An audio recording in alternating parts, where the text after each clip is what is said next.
When I was realizing that I was losing my faith, I was trying to understand where that would take me. My idea at the time was the idea that most people seem to have today, which is that the two major choices are to be an agnostic or an atheist, and that these are two degrees of the same thing. When I actually became an agnostic, I realized that a lot of agnostics and atheists also think this, and they're very militaristic about their own terms. So atheists basically think that agnostics are wimpy atheists.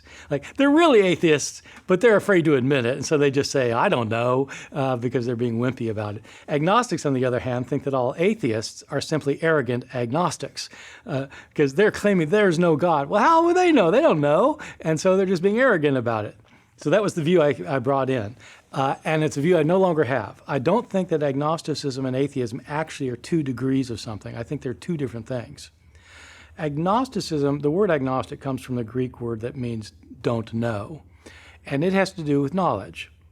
If somebody were to ask me, do you know whether there's a superior divine being in the universe? I'd say, no, I don't know. How would I know? Atheism, though, isn't about knowledge. It's about belief. Theism, it's about belief. Do you believe there's a superior power in the universe? No, I absolutely don't believe it. And so I consider myself to be both an agnostic and an atheist at the same time.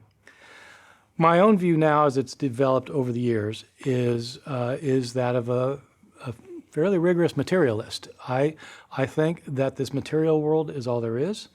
I don't think that we have a soul that's separate from our body. We have a mind that's separate from our brain.